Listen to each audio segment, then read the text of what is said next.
میں نے وہاں پر اور ہنگامہ کرنا چاہا تو سیکیورٹی گارڈ کی مدد سے مجھے ہسپتال سے باہر کر دیا گیا اور میرا داخلہ وہاں پہ ہمیشہ کے لیے بند کر دیا گیا تھا۔ مجھے بہت رونا آ رہا تھا۔ میں سڑک پہ بے آسرا کھڑی تھی کہ کیا کروں اور کیا نہ کروں۔ گھر میں اپنے بہن بھائیوں کو تانے دیتی تھی کہ وہ بے روزگار ہیں، کچھ نہیں کر رہے، لیکن اب میرے حالات بھی ان سے ملتے جلتے تھے۔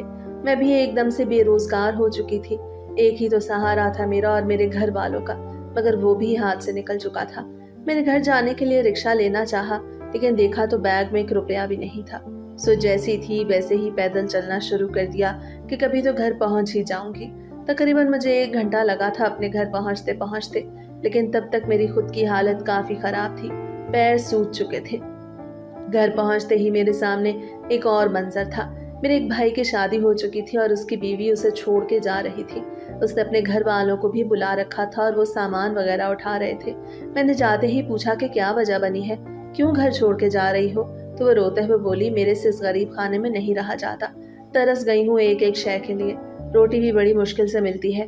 میرے گھر میں تو کبھی بھی ہم لوگ بھوکے نہیں سوئے، لیکن جب سے میں نے تمہارے بھائی کے ساتھ شادی کی ہے، میری تو زندگی ہی عذاب ہو کے رہ گئی ہے۔ میں مزید مشکلات میں اپنی زندگی نہیں گزارنا چاہتی۔ میں نے اپنی بھابھی کو سمجھانا چاہا، لیکن وہ نفی میں سر ہلا کے بولی، بالکل بھی نہیں، سوچنا بھی مت کہ میں دوبارہ یہاں پہ رکوں گی، کیونکہ میں ایک مرتبہ فیصلہ کر چکی ہوں۔ باقی گھر والوں نے بھی اسے بہت روکنا چاہا، لیکن وہ نہیں رکی۔ میرے بھائی کی حالت بھی کافی خراب تھی، کیونکہ وہ مکمل طور پہ نشوں کا عادی تھا۔ اس کی بیوی بھی اپنی جگہ پہ ٹھیک تھی۔ جب گھر میں کھانے کو کچھ ملنا ہی نہیں تھا تو یوں ہی چھوڑ کے جانا تھا اس نے۔ خیر، شام تک یہ معاملات بھی ختم ہو گئے۔ بھابھی کے گھر والے ان کی طلاق کروا کے سامان سمیت جا چکے تھے۔ ہم لوگ دوبارہ پھر ہاتھ پہ ہاتھ دھرے بیٹھ گئے۔ اب کریں تو کیا کریں؟ میرا بھائی بھی اڑ اڑ کے مجھ پہ ہی پڑ رہا تھا کہ تمہاری وجہ سے ہوا ہے۔ کتنا کہہ رہا تھا میں کہ میری بیوی کو کچھ پیسے چاہیے، مگر تم نے نہیں دیے۔ میں نے چلا کے کہا، کہاں سے دیتی پیسے؟ میرے پاس خود نہیں ہے، خود نوکری چھوڑ کے آئی بیٹھی ہوں۔ پورے دن میں یہ پہلی مرتبہ تھا جب میں نے اپنی نوکری چھوڑنے کا انکشاف کیا، اور اس وقت رات کا پہلا پہر چل رہا تھا۔ سبھی گھر والے حیرانی سے مجھے دیکھنے لگے۔ اماں نے پوچھا، کیا واقعی میں تم نوکری چھوڑ کے آ چکی ہو؟ تو میں نے روتے ہوئے ہاں میں سر ہلا دیا اور کہا، ہاں چھوڑ دیا ہے۔ چھوڑی کیا، بلکہ مجھے نوکری سے نکال دیا گیا۔ سب نے وجہ پوچھی، لیکن میں نے کسی کو بھی کوئی وجہ نہیں بتائی اور اپنے کمرے میں جا کے لیٹ گئی۔ سب کو صاف صاف منع کر دیا تھا کہ کوئی بھی میرے پیچھے آ کے مجھے تنگ نہ کرے۔ کمرے میں تو میں لیٹ گئی، جبکہ باہر میرے بہن بھائی اماں کے سامنے میری چغلیاں کھا رہے تھے۔ میں نے کسی بات پہ بھی دھیان نہ دیا اور اپنے کان لپیٹ کے سونے کے لیے لیٹ گئی۔ نیند بھی کہانی تھی، مجھے پوری رات جاگتی رہی۔ اگلے دن بھی لیٹ اٹھی، لیکن جیسے ہی اٹھ کے باہر آئی تو دیکھا میرا بھائی چلا چلا کے اماں کو میرے خراب بھڑکا رہا تھا۔ اس کے مطابق میں نے جان بوجھ کے نوکری چھوڑی ہے۔ اگر کوئی وجہ ہوتی تو میں ان لوگوں کو بتاتی، مگر میں نے نہیں بتائی۔ تو یعنی میں جان بوجھ کے ہی نوکری چھوڑ کے آئی ہوں تاکہ ہم لوگ کام کریں۔ یہ وجہ میرا بھائی میری ماں کو دے رہا تھا کہ وہ چاہتی ہے کہ اب اس کے بھائی بھی کمائیں، تبھی ہاتھ پہ ہاتھ رکھ کے بیٹھ گئی ہے۔ مجھے اپنے بھائی کے منہ سے الفاظ بالکل بھی اچھے نہیں لگے۔ میں سوچ بھی نہیں سکتی تھی کہ اتنے سالوں تک میں ان لوگوں کے لیے اتنا کچھ کر رہی ہوں، اب جب مجھے مشکل وقت دیکھنا پڑا ہے تو بجائے وہ لوگ میرا ساتھ دیں، الٹا مجھ پہ ہی الزام لگا رہے ہیں، کیونکہ میں جان بوجھ کے ان کے لیے کمائی نہیں کر رہی۔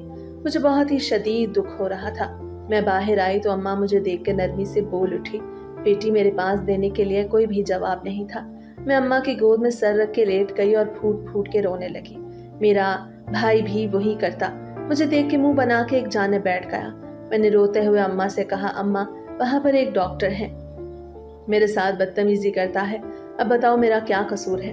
اس نے مجھ پہ ہاتھ اٹھایا۔ بھلا ایسا بھی کہیں پہ ہوتا ہے کہ کوئی ڈاکٹر نرس پہ ہاتھ اٹھائے؟ لیکن اس نے مجھ پہ ہاتھ اٹھایا۔ بدلے میں نے بھی اس کے ساتھ بدتمیزی کی تو ڈاکٹر کو تو انہوں نے نوکری سے نکال دیا، لیکن ساتھ ہی مجھے بھی نکال دیا کہ ہماری ریپیوٹ پر یا ہمارے نام پہ کوئی فرق آئے گا۔ اب مجھے بتائیں میری کیا غلطی ہے؟ کیا میں اپنے بھائیوں کے لیے وہاں پہ نوکری کرتی رہوں کہ یہ تو نشے کر رہے ہیں، ان کا نشہ پورا ہوتا رہے؟ البتہ میری عزت کی کوئی اہمیت نہیں۔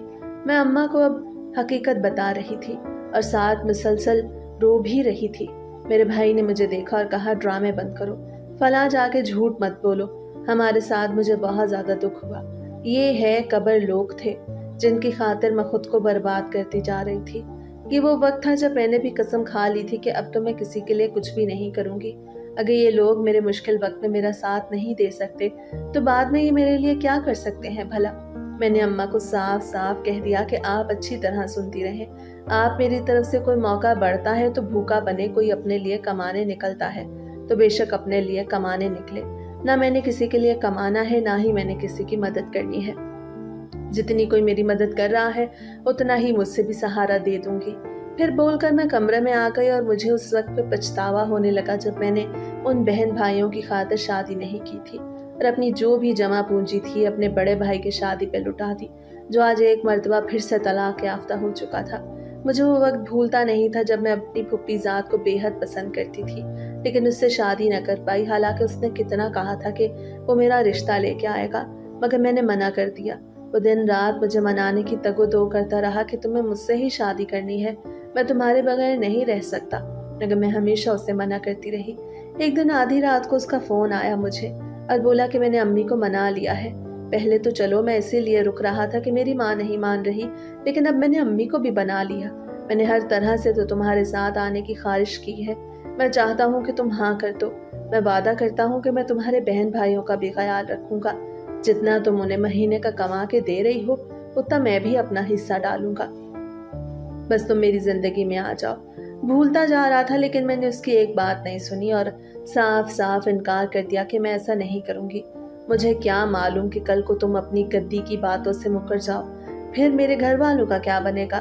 کتنی منتیں کی تھی جنید نے میری، لیکن میں پھر بھی صاف انکار کر چکی تھی اور کہا جمشید اگر تمہیں میرے لیے رکنا ہے تو تب تک میرے بہن بھائیوں کا کوئی مستقبل نہیں بن جاتا تو خدا کا نام ہے رک جاؤ، کیونکہ میں ابھی تو تمہاری زندگی میں نہیں آ سکتی۔ جمشید نے فوراً ہی مجھے دھمکی دی کہ اگر تم نے میرے رشتے کو منع کیا تو میں اپنی جان دے دوں گا۔ میرے لیے فیصلہ کرنا بہت مشکل تھا، میں نے اسے بہت سمجھایا اور بہت کہا کہ تم ایک مرتبہ اتنے جذباتی نہیں ہو، تھوڑی دیر رک جاؤ، مجھے یقین ہے کہ میرے بھائی سدھر جائیں گے، لیکن وہ نفی نہیں بار بار میری باتوں کو کرتے ہوئے بولا میں دیکھ چکا ہوں تمہاری کبھی بھی لوگوں کے در پہ دیکھنا، ایک دن تمہیں بھی اس بات کا یقین آ جائے گا۔ تو میں نے یہ کہتے ہوئے فون رکھ دیا کہ ٹھیک ہے، جب یقین آ جائے گا مجھے وہ نہیں ادھر رہے تب میں تم سے شادی کر لوں گی۔ اس وقت میری عمر تقریباً 25 سال تھی۔ خون تو میں نے رکھ لیا لیکن میرے دل کی حالت کافی خراب ہو رہی تھی۔ یہی ڈر لگ رہا تھا کہ کہیں گنجیت خود کو نہ جان نہ لے، کیونکہ واقعی میں نے اسے بہت پسند کرتی تھی۔ اب میں یہ بات بھی جانتی تھی کہ وہ حد درجہ جنونی یا جو ایک بار اس کے دماغ میں آ جائے تو پھر اس نے پوری کرنے کے لیے کچھ بھی کرنے کی حد تک چلا جاتا ہے، اور مجھے اس کی بات کا ڈس تھا۔ میں نے دوبارہ فون کیا لیکن اس کا نمبر بند جا رہا تھا۔ کئی مرتبہ فون کرنے کے باوجود بھی جب اس کا نمبر نہ ملا تو میں نے کوشش کرنا ہی چھوڑ دی کہ دیکھا جائے گا جو ہوگا۔ اب میرے پیارے کو لیکن میں تو اس کو آرام سے انکار کر چکی تھی۔ اگلے 2-3 دن تک لیکن اس کا خون نہیں ہوا۔ پھر چوتھے دن جا کے ہمیں پتہ چلا خودکشی کر لی ہے، اور کرسی نے سارا کنٹرول مجھ پر بھی جیسے تمہاری وجہ سے میرے بیٹے اس میں اپنی لے لی۔ ہمارا تو خاندان میں اتنا نام خراب تھا کہ کوئی ہمیں خوشی غمی کی بھی خبر نہیں دیتا تھا۔ لوگ تو اپنی خوشی کا دکھوں پر بھی نہیں بلاتے تھے کہ ان کے دکھ کہیں مزید بڑھ نہ جائے۔ یوں ہی انہوں نے جمشید کے مرنے کی خبر بھی ہم تک نہیں پہنچائی۔ جب مجھے اس بات کا پتہ چلا تو تقریباً 2 ہفتے میں سخت بخار کی کیفیت میں رہی، لیکن میری نوکری اتنی اہم تھی کہ میں بخار اور دکھ کے باوجود بھی ہر روز بلا ناغہ کام پہ جاتی رہی۔ ایک دن بھی ایسا نہیں تھا جب میں نے چھٹی ہی، وہ کیونکہ مجھے اپنے بہن بھائیوں کی پرواہ تھی، مجھے ان کا خیال تھا۔ اگر میں ان کے لیے نہ کماتی تو کون کماتا؟ باپ میرا آواز ضرور تھا مگر میری کچھ کر نہیں سکتی تھی۔ باقی بھائی میرے عادل نشے پہ لگے تھے اور آدھے جو کام کرتے تھے خود ہی اڑا کے آ جاتے تھے۔ ایک میری بہن بیٹھی تھی، میں نے ان بہن بھائیوں کے پیچھے جمشید کے دکھ کو بھی نظر انداز کر دیا۔ اس کے بعد مجھے بھی یوں لگا کہ میں ایک جانور ہوں، پورا دن جانوروں کی طرح کام کرتی اور رات کو گھر آنے پہ روٹی بھی نصیب نہیں ہوتی تھی۔ اگر کسی کو کوئی پیسے چاہیے ہوتے وہ بھی میرے سے لیتے، گھر کی سبزی سودا راشن لانا ہوتا وہ بھی ملے گی۔ دل میں تھا کئی مرتبہ تو میں کتنے لوگوں سے ادھار ہی مانگتی رہتی تھی کہ مجھے کچھ پیسے دے دو، مگر اب لوگ بھی مجھے ادھار دینا بند کر چکے تھے۔ میری زندگی بہت مشکل تھی، ہر ایک کی فاتب گیلے کے باوجود بھی آج مجھے 2 انجام مل رہا تھا۔ وہ میرے لیے اللہ تعالیٰ نے برداشت تھا۔ آج مجھ پہ مشکل وقت آیا تو بہن بھائیوں نے سے کوئی بھی آ کر میرے ساتھ کھڑا نہیں ہوا۔